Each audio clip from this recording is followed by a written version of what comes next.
गुरु प्यारी साध संगत जी, सभी को प्यार भरी राधा स्वामी जी। आज हम एक ऐसी साखी का सुनाने जा रहे हैं जो कि केवल एक कहानी नहीं है, बल्कि हमारे मन के दर्पण या शीशे की तरह है। यह साखी हमें याद दिलाती है कि हम दुनियावती तौर पर चाहे कितनी भी बड़े क्यों ना हो जाए, उस मालिक के दरबार में हम सब केवल एक सेवादार है। साध संगत जी, अक्सर हम सोचते हैं कि सेवा का मतलब सिर्फ शारीरिक श्रम है, लेकिन ऐसा नहीं है। सच्ची सेवा तो वो औजार है जिसमें हमारे सतगुरु हमारे अहंकार को काटते हैं। आज की साखी को पूरे ध्यान और प्रेम से सुनिए, क्योंकि हो सकता है इस साखी से किसी मोड़ पर आपको अपना ही अक्सर नज़र आ जाए। बात कुछ साल पहले की है। एक नौजवान गुरुमुख कोई साधारण युवा नहीं था। वह एक नामी मल्टीनेशनल कंपनी एसएमएस में सीनियर सॉफ्टवेयर इंजीनियर था। उसकी ज़िंदगी सुख सुविधाओं का द्वारा नाम थी। घर से निकलना तो आलीशान ऐसी गाड़ी, और दफ्तर पहुंचते ही 24 घंटे ऐसी ठंडक में रहना, एसी में रहना, धूल मिट्टी का पसीना, इस शब्दों से उनका दूर दूर तक कोई नाता नहीं था। उसके हाथों में सिर्फ कीबोर्ड की कोमल कुंजी को छुआ था, कभी कोई भारी चीज़ नहीं छुआई थी। एक दिन जब दस्ता डेरे में से सेवा के लिए रवाना होने वाला था, गुरुमुख के बुजुर्ग माता पिता जो बरसों से डेरे से जुड़े थे, उनकी एक ही हर्षद थी कि बेटा एक बार, सिर्फ एक बार डेरे चलो और सेवा का महत्व समझो। गुरुमुख डेरे तो आ गया था, लेकिन वो मन से नहीं आया था। वो आया था सिर्फ अपने माता पिता की जिद के आगे। लेकिन जब वह डेरे में पवित्र जमीन पर उतरा तो उसके चेहरे पर एक श्रद्धा भाव नहीं, बल्कि एक अजनबी खुशी थी, एक अजनबी सी शिकन थी। उसके अंदर का अहंकार लगता था उसकी बातों कर रहा था। वो चारों तरफ देख रहा था और सोच रहा था कि इतना पढ़ा लिखा इंसान, 7 अंकों में तनख्वाह लेने वाला मैनेजर, मैं यहाँ इन साधारण लोगों के बीच में मिट्टी और गारे का काम कैसे कर सकता हूँ। मेरी काबिलियत तो कंप्यूटर के सामने है, यहाँ नहीं। लेकिन साध संगत जी, किस्मत का खेल देखिए, उस मालिक की रजा देखिए। उस जत्थे की ड्यूटी सभी सेवादारों में से सबके कठिन मानी जाती वाली सेवा में लग गई।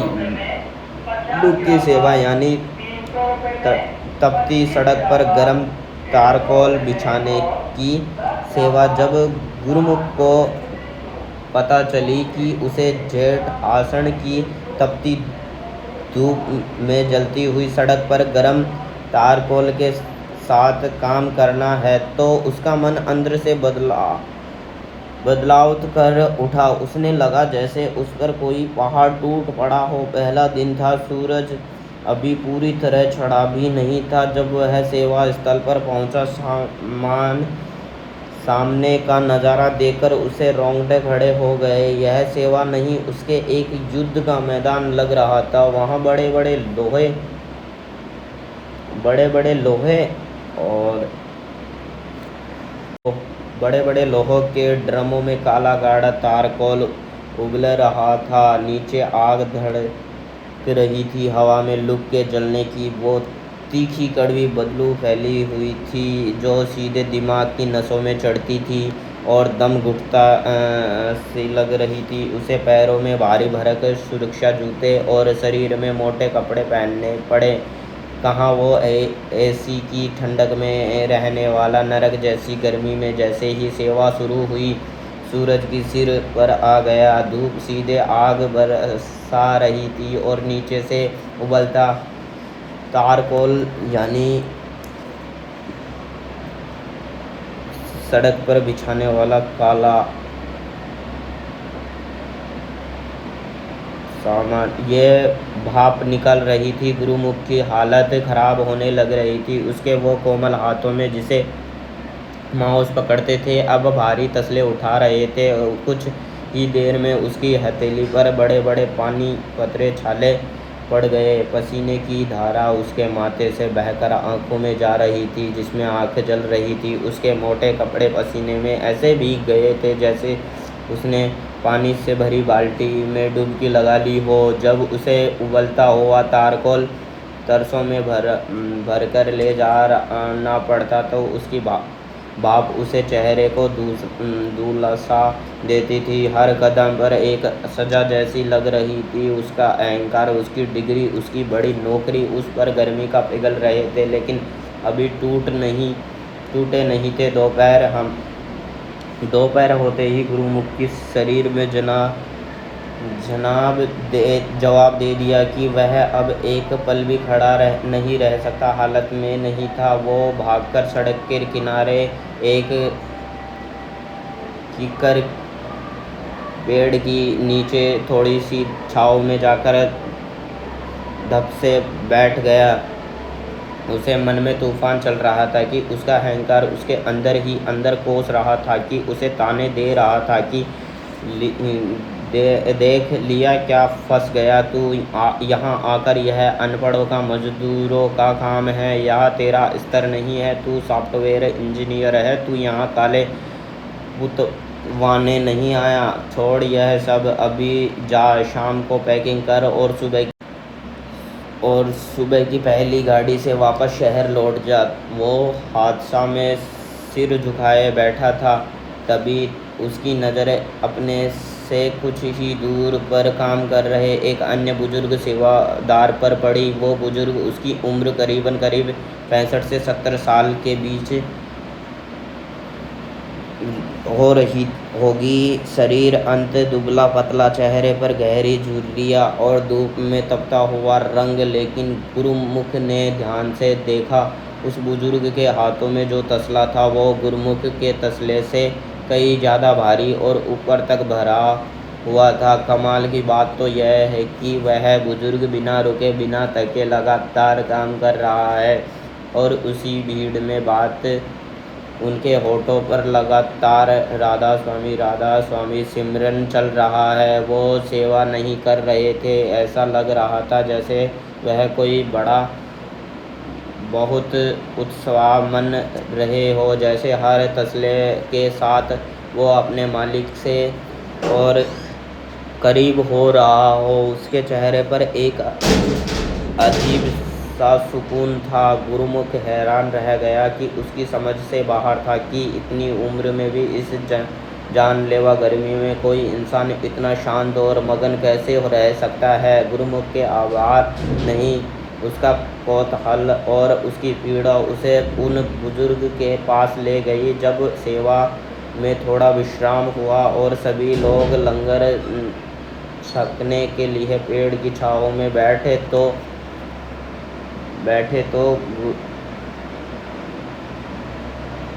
गुरुमुख धीरे से उस बुजुर्ग के पास जाकर बैठा गया। थोड़ी देर चुप रहने के बाद उसने सहमत हुए कि पूछा, बाबूजी आप माफ़ करना, मैं आपको कब से देख रहा हूँ। सच बताना कि आप इतनी तपती धूप में इस उम्र में यह आग जैसा काम कैसे कर लेते हो। क्या आपको गर्मी नहीं लगती? क्या यह काला धुआं आपका दम नहीं घोटता? क्या आप थकते नहीं? उस बुजुर्ग के काम को रोक कर गुरुमुख की तरफ देखा।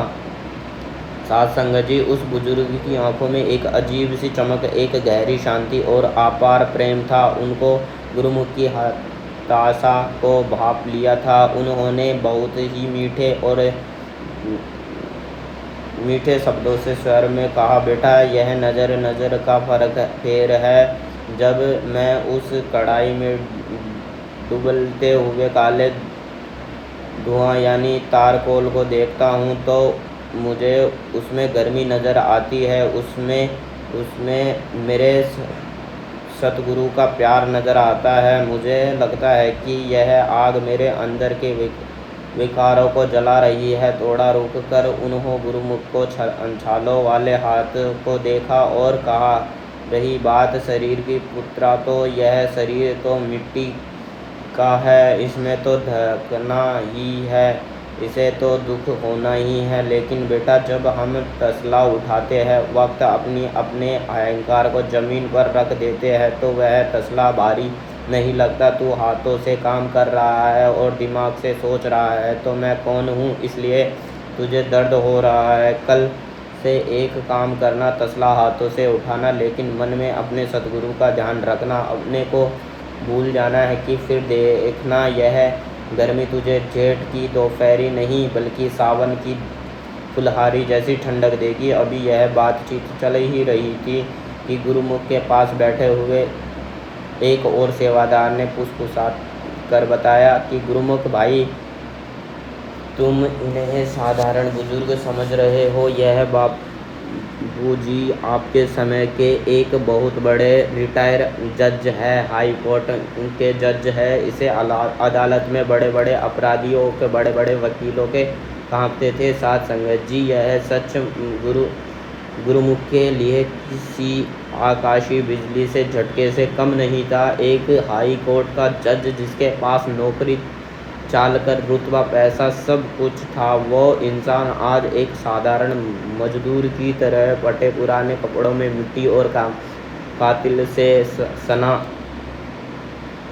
हुआ सतगुरु के प्रेम में मगन था। गुरुमुख को लगा जैसे उसके वजूद को किसी ने आईना दिखा दिया हो। उसका सारा घमंड, उसकी सारी डिग्री, उसकी बड़ी नौकरी, सब कुछ उसने उबलते तारकोल की भट्टी में उसी पल भस्म हो गया। उसे गहराई में महसूस हुआ कि वह कितना छोटा है, उसका अहंकार कितना खोखला है। उसे समझ आ गया कि असली रुतबा दुनिया वाली डिग्रियों में नहीं बल्कि इस नम्रता और सेवा में ही है। अगला दिन हुआ, सूरज फिर निकला, फिर गर्मी वहीं भी थी, तारकोल में बदबू भी वही थी, लेकिन गुरुमुख अब वह पुराना इंसान नहीं था। वो सेवा पर आया तो उसके चेहरे पर एक अलग ही चमक थी। उसने तसला उठाया, लेकिन इस बार उसे मन को कोई शिकायत नहीं थी, कोई बगावत नहीं थी। जैसे ही तारकोल की गर्म आंच उसे चेहरे पर पड़ी, उसने अपनी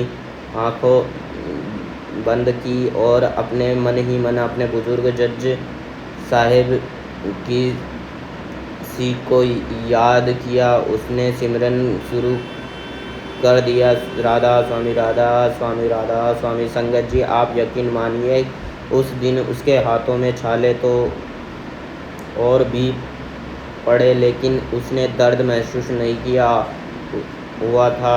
तारकोल की भाप उसे चेहरे पर झुलासी रही, लेकिन उसके मन में शीतलता थी।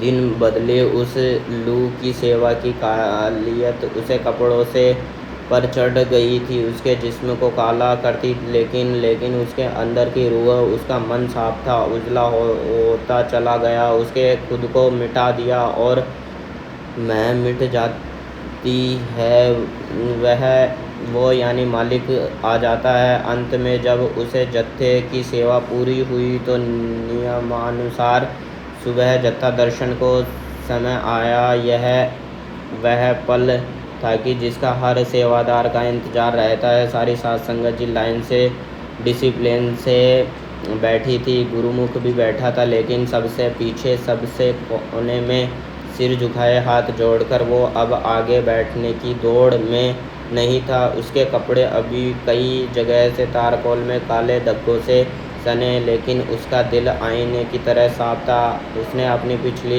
जिंदगी के अहंकार पर इतने शर्म आ रही थी कि उसकी हिम्मत नहीं हो रही थी कि वह सिर उठाए कर अपने सतगुरु की तरफ, मालिक की तरफ देखे। तभी हुजूर बाबा जी दर्शन देते हुए संगत जी के सामने से गुजर। संगत जी सतगुरु को खटखट की जान जानने वाली है, उसे पता है कि कौन किस भाव का बैठा है। बाबा जी चलते चलते ठीक गुरुमुख के सामने आकर रुक गए। कुछ सेकंड के लिए सन्नाटा छा गया। गुरुमुख ने महसूस किया कि कोई उसके सामने खड़ा है। उसके बहुत धीरे से डरते हुए अपना सिर उठाया। उसने देखा कि हुजूर बाबा जी उसके तरफ देख रहे हैं और बाबा जी के चेहरे पर एक बहुत प्यारी स्माइल है, गहरी और रूहानी मुस्कान थी। वो मुस्कान कोई साधारण मुस्कान नहीं थी। उस मुस्कान के एक बेबुआन संदेश था कि जो सीधे गुरुमुख के दिल से उतरा। ऐसा लगा रहा था कि जैसे बाबा जी ने कहा रहे हो, मूर्ख, मुझे तेरी डिग्री, तेरी गाड़ी और तेरा पैसा नहीं चाहिए। मैं तो तुझे यहाँ इसलिए लाया हूँ ताकि तू अपने इसमें